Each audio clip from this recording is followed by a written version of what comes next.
Noah awoke from his wine and knew what his youngest son had done to him. He said, "Canaan is cursed. He will be servant of servants to his brothers." He said, "Blessed be Yahweh, the God of Shem. Let Canaan be his servant. May God enlarge Japheth. Let him dwell in the tents of Shem. Let Canaan be his servant." Noah lived 350 years after the flood. All the days of Noah were 950 years. Then he died. Now this is the history of the generations of the sons of Noah and of Shem, Ham, and Japheth. Sons were born to them after the flood. The sons of Japheth: Gomer, Magog, Magoi, Javan, Tubal, Meshech, and Tiras. The sons of Gomer: Ashkenaz, Riphath, and Togarmah. The sons of Javan: Elisha, Tarshish, Kittim, and Dodanim. Of these were the islands of the nations divided in their lands, everyone after his language, after their families, in their nations. The sons of Ham: Cush, Mizraim, Put, and Canaan. The sons of Cush: Seba, Havilah, Sabta, Havilah, Sabtaka, Raamah, and Sabtaka. The sons of Raamah: Sheba and Dedan. Cush became the father of Nimrod. He began to be a mighty one in the earth. He was a mighty hunter before Yahweh. Therefore it is said, like Nimrod, a mighty hunter before Yahweh.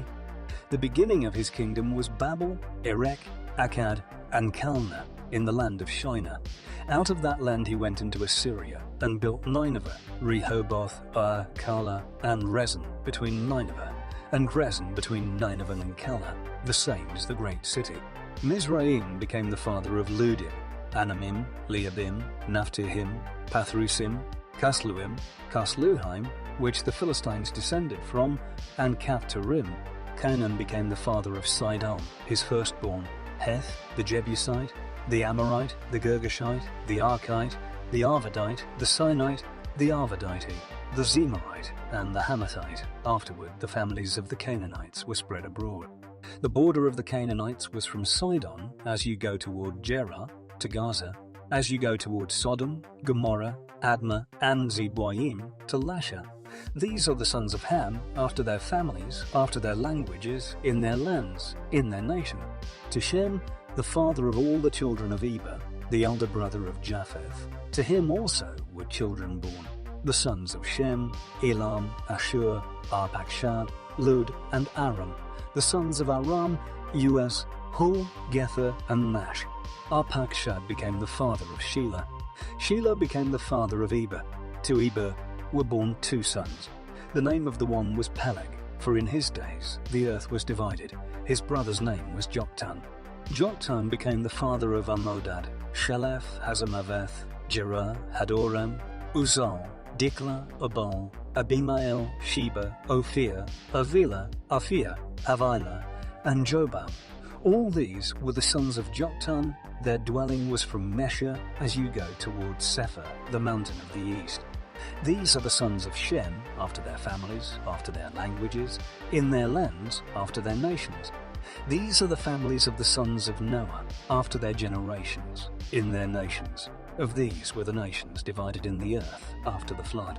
The whole earth was of one language and of one speech. It happened, as they travelled east, that they found a plain in the land of Shinar, and they lived there. They said one to another, "Come, let's make bricks, and burn them thoroughly." They had brick for stone, and they used tar for mortar. They said, "Come, let's build ourselves a city and a tower whose top reaches to the sky, and let's make ourselves a name, lest we be scattered abroad on the surface of the whole earth." Yahweh came down to see the city and the tower, which the children of men built. Yahweh said, "Behold, they are one people, and they have all one language, and this is what they begin to do. Now, nothing will be withheld from them, which they intend to do. Come, let's go down and there confuse their language, that they may not understand one another's speech." So Yahweh scattered them abroad from there on the surface of all the earth. They stopped building the city. Therefore its name was called Babel, because there Yahweh confused the language of all the earth. From there, Yahweh scattered them abroad on the surface of all the earth. This is the history of the generations of Shem. Shem was 100 years old and became the father of Arpachshad 2 years after the flood. Shem lived 500 years after he became the father of Arpachshad and became the father of sons and daughters. Arpachshad lived 35 years and became the father of Shelah. Arpachshad lived 403 years after he became the father of Shelah and became the father of sons and daughters.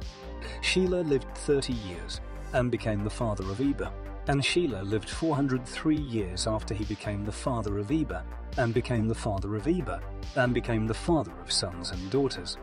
Eber lived 34 years and became the father of Peleg. Eber lived 430 years after he became the father of Peleg and became the father of sons and daughters. Peleg lived 30 years and became the father of Ru.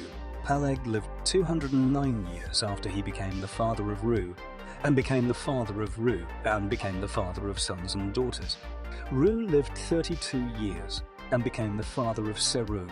Ru lived 207 years after he became the father of Serug and became the father of sons and daughters. Serug lived 30 years and became the father of Nahor.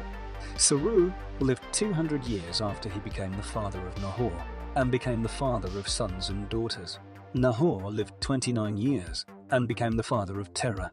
Nahor lived 119 years after he became the father of Terah and became the father of sons and daughters. Terah lived 70 years and became the father of Abram, Nahor, and Haran. Now this is the history of the generations of Terah. Terah became the father of Abram, Nahor, and Haran. Nahor and Haran became the father of Lot. Haran died before his father Terah in the land of his birth, in Ur of the Chaldees. Abram and Nahor took wives.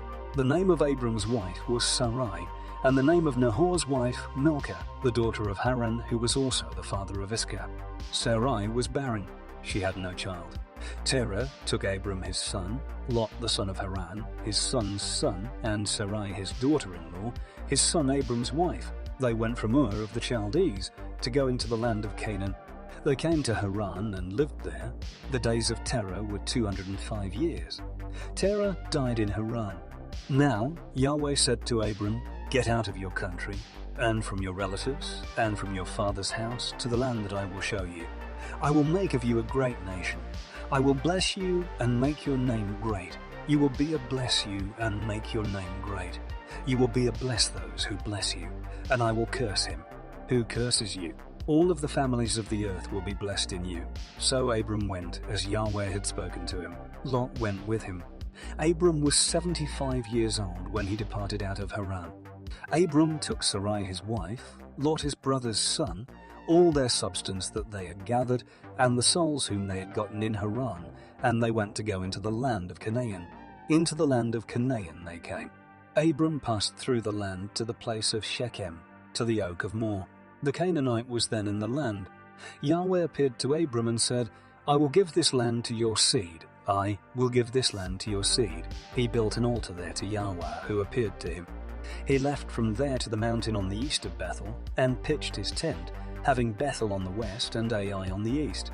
There he built an altar to Yahweh, and called on the name of Yahweh. Abram travelled, going on still toward the south. There was a famine in the land. Abram went down into Egypt to live as a foreigner there, for the famine was severe in the land. It happened, when he had come near to enter Egypt, that he said to Sarai his wife, "See now, I know that you are a beautiful woman to look at. It will happen, when the Egyptians will see you, that they will say, 'This is his wife.' They will kill me, but they will save you alive. Please say that.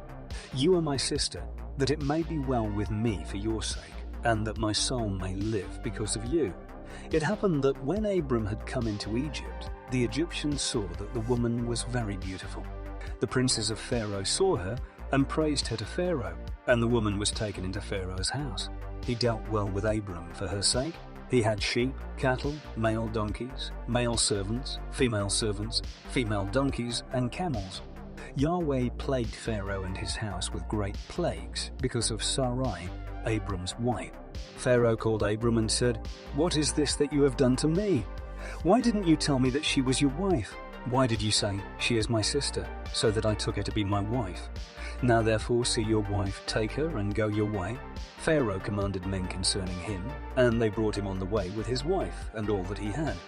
Abram went up out of Egypt, he, his wife, all that he had, and Lot with him, into the south. Abram was very rich in livestock, in silver, and in gold. He went on his journeys from the south, even to Bethel, to the place where his tent had been at the beginning, between Bethel and Ai, to the place of the altar, which he had made there at the first. There Abram called on the name of Yahweh. Lot also, who went with Abram, had flocks and herds and tents. The land was not able to bear them, that they might live together. For their substance was great, so that they could not live together. There was a strife between the herdsmen of Abram's livestock and the herdsmen of Lot's livestock, and the Canaanite and the Perizzite lived in the land at that time. Abram said to Lot, "Please let there be no strife between me and you, and between my herdsmen and your herdsmen, for we are relatives. Isn't the whole land before you? Please separate yourself from me. If you go to the left hand, then I will go to the right, or if you go to the right hand, then I will go to the left."